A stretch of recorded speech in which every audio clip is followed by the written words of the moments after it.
আপনারা শর্টস কখনোই ভাইরাল করতে পারছেন না। এর কারণ জানলে বন্ধুরা আপনারা অবাকই হবেন।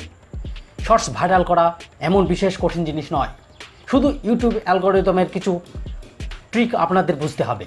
সেই ট্রিক আজকের ভিডিওতে আমি দেখিয়ে দেব কিভাবে একটি শর্টস ভাইরাল করা যায়। আপনার শর্টসটি কেন ভাইরাল যায় না এর কারণ জানলে বন্ধুরা আপনারা একেবারেই অবাক হয়ে যাবেন, বলতে পারেন চমকে যাবেন। আপনার ভিডিও ভাইরাল না হওয়ার কিছু বেসিক কারণ আমি বলে দিচ্ছি বন্ধুরা। কারণগুলি হলো নিজের ভিডিও ভুলক্রমে হলে নিজেই দেখে ফেলা, সঠিক নিয়মে ভিডিও আপলোড না করা, সঠিক সময়ে ভিডিও পাবলিক না করা, সঠিক পদ্ধতি না মেনে ভিডিওটিকে আপলোড করা, ভিডিওতে সঠিক ট্যাগ এবং হ্যাশট্যাগ না ইউজ করা। এই কয়টি কারণ বন্ধুরা আপনার ভিডিওটি ভাইরাল যেতে দেয় না। তাহলে বন্ধুরা আজকে আমরা খুব সহজেই জেনে যাব আমাকে কি করলে আমার ভিডিওটি অবশ্যই ভাইরাল যাবে। তাহলে বন্ধুরা আজকের ভিডিওতে আমরা জানব কিভাবে সঠিক পদ্ধতিতে ভিডিও আপলোড করে শর্টস ভিডিও ভাইরাল করা যায়। তাহলে চলো বন্ধুরা দেখে নেই। আমি আমার পুরো প্রসেসটাকে মোবাইল স্ক্রিনের মাধ্যমে দেখাবো। তাহলে চলো আমরা মোবাইল স্ক্রিনে গিয়ে দেখে নেই এবং চট করে শিখে নেই।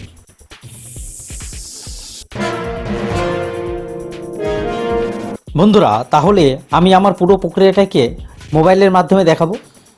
এখানে আপনারা প্রথমে ইউটিউবকে অন করবেন। ইউটিউব অন করার পর আপনাদের সামনে ইউটিউবের হোম পেজটি খুলে আসবে।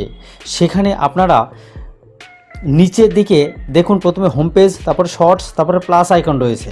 এই প্লাস আইকনের উপরে ক্লিক করুন। তাহলে প্লাস আইকনের উপরে ক্লিক করলে আপনাদের সামনে পেজ খুলে আসবে। সেই পেজে আপনি ভিডিও সেকশনটাকে ক্লিক করুন। তাহলে ভিডিও সেকশনে ক্লিক করার পর আপনার মোবাইলে যে ভিডিওগুলো রয়েছে সেখান থেকে আপনার যে শর্টসটি আপনি তৈরি করেছেন সেই শর্টসটিকে সিলেক্ট করুন। তাহলে আমি আমার শর্টসটিকে সিলেক্ট করে রাখলাম।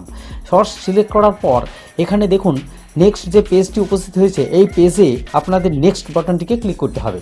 আমি নেক্সট বাটনটিকে ক্লিক করে দিলাম। নেক্সট বাটন ক্লিক করার পর এখানে দেখুন নিচে লেখা রয়েছে টাইমলাইন এবং নেক্সট। আপনারা আবার নেক্সটকে ক্লিক করে দেবেন। তাহলে নেক্সট ক্লিক করার পর কিন্তু বন্ধুরা আপনার শর্টটি এই মুহূর্তে, আপনার যে শর্টস ভিডিও এই মুহূর্তে কিন্তু আপলোড হতে শুরু করেছে। এখানে আপনার প্রথম যে কাজ, হ্যাঁ বন্ধুরা, এই কাজটাই কিন্তু আপনার কিন্তু শর্টসটিকে ভাইরাল করবেই করবে, শিওর। আপনার শর্টস ভাইরালের পিছনে এই যে প্রথম কাজ, এ হচ্ছে 90% দায়ী। কীভাবে দেখুন। তাহলে আমার যে পেজটি উপস্থিত এই মুহূর্তে, সেই পেজে গিয়ে দেখুন বন্ধুরা, আমি যে শর্টসটিকে আপলোড করছি সেই শর্টসে উপরে একটি পেন আইকন রয়েছে। এই পেন আইকনে ক্লিক করো।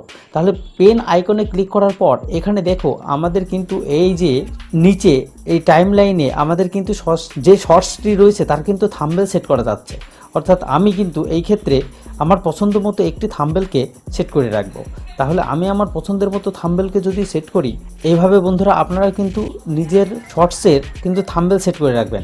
তাহলে বুঝতে পারছেন বন্ধুরা, একটি শর্টসের প্রথম যে কাজ সেটা হচ্ছে থাম্বনেল সেট করা। তাহলে থাম্বনেলের মাধ্যমে কিন্তু শর্টস অবশ্যই দর্শকের সামনে বেশি আকর্ষণীয় করে তোলে। তাই দর্শক যত থাম্বনেলটিকে দেখবে ততই কিন্তু তার উপরে ক্লিক করার একটা প্রবণতা আসবে। এর ফলে সিটিআর বাড়বে, ইমপ্রেশন বাড়বে, ওয়াচ টাইম বাড়বে। তাহলে বন্ধুরা প্রথম যে কাজটি আমাদের থাম্বনেলটা সেট করা হয়ে গেল। এবার ডান করলেই আমাদের পরের যে পেজ সেটা উপস্থিত হবে। এখানে একটি সুন্দর আপনার যে ভিডিও, যে ক্যাটাগরির ভিডিও, সেই ক্যাটাগরির ভিডিওর ওপরে কিন্তু আপনি একটা কী করবেন না, টাইটেল দেবেন। দেখুন বন্ধুরা, আমি এখানে একটা কথাই বলে রাখবো, একটা শর্টস ভাইরাল করার পিছনে কিন্তু ট্যাগ, টাইটেল, ডেসক্রিপশন এর কোনো ভূমিকাই নেই। কারণ কি? কারণ শর্টস কিন্তু আমি দেখো যেভাবে মোবাইলটাকে ওঠানামা করাচ্ছি স্ক্রিনটিকে, সেইভাবে দেখা হয়, তাই না? অর্থাৎ স্ক্রল করে দেখা হয়। এই জন্য না কেউ শর্টসে সার্চ করে দেখে, না কেউ ট্যাগ সার্চ করে দেখে। অ্যাকচুয়ালি শর্টসটা আসে আমাদের যে হোম পেজ বা ব্রাউজ ফিচার, এর মাধ্যমে যদি শর্টসটি আমাদের সামনে পৌঁছায় তখন কিন্তু আমরা ওই শর্টসে কি থাম্বনেল রয়েছে সেটাকেই দেখি, তার উপরে কিন্তু আমরা ক্লিক করি। বোঝা গেল বন্ধুরা? তাহলে থাম্বনেল আমাদের ভাইরাল করার পিছনে 98% দায়ী। বোঝা গেল? এই হলো আমার প্রথম কথা, যে 98% শর্টস ভাইরাল যায় কিন্তু থাম্বনেলের উপরে ক্লিক করে।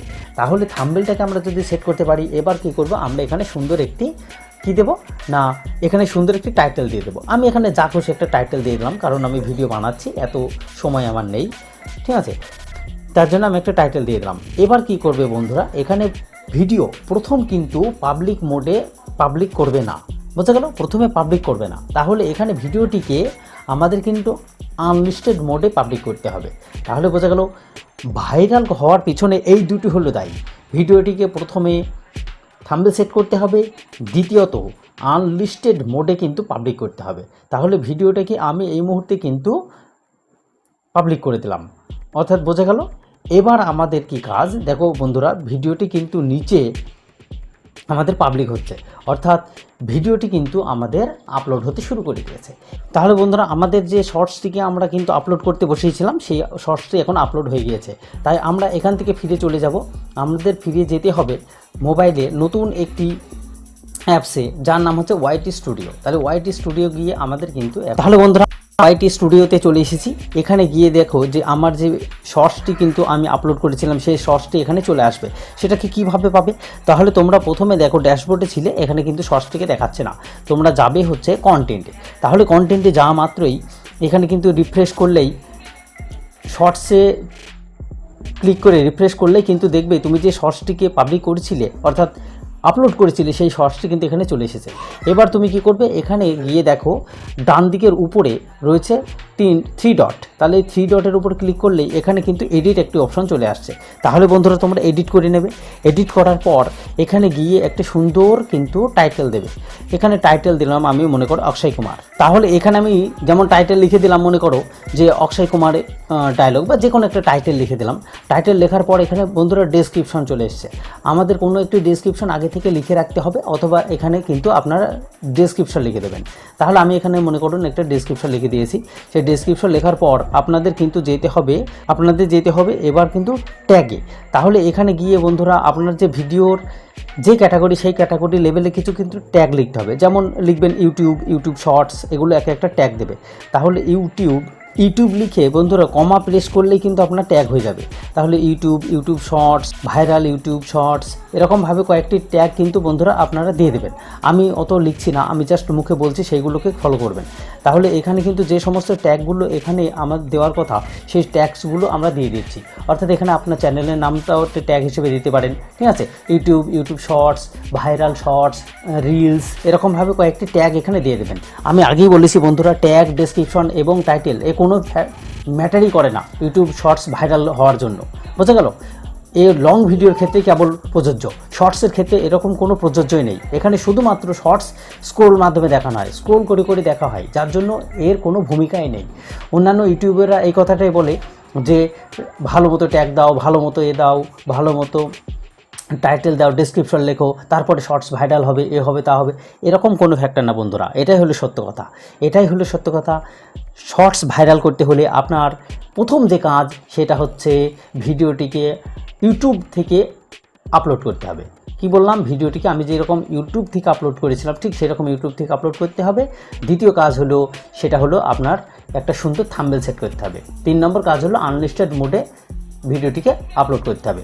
আপলোড করার পর সব কিছু সেটিং করে নেওয়ার পর বন্ধুরা এখানে আপনারা চলে যাবেন, গিয়ে ভিডিওটাকে সেভ করে পাবলিক করে দেবেন। বোঝা গেল? এখান থেকে পাবলিক বাটনে ক্লিক করলে পাবলিক হয়ে যাবে।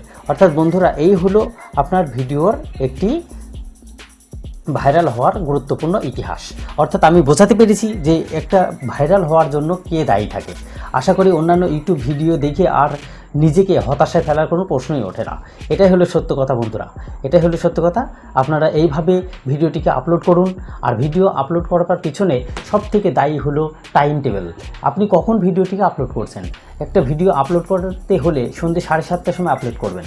সন্ধ্যে 7:30টার সময় আপলোড করলে আপনার ইউটিউব শর্টস ভাইরাল যাবে, এটা আমি চ্যালেঞ্জ নিয়ে বলতে পারি।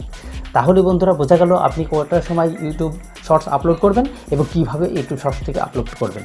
এইভাবে যদি আপনি কন্টিনিউ নিয়ম মেনে আপলোড করতে থাকেন, তাহলে দেখবেন আপনার শর্টস রাতারাতি ভাইরাল হয়ে গিয়েছে। অর্থাৎ আজকের ভিডিওটা এই পর্যন্ত বন্ধুরা। আশা করি যদি তোমাদের কিছু শেখাতে পেরে থাকি, তাহলে অবশ্যই ভিডিওটিতে লাইক করবে। আর যদি চ্যানেলে নতুন হয়ে থাকো, তাহলে চ্যানেলটাকে সাবস্ক্রাইব করে রাখবে।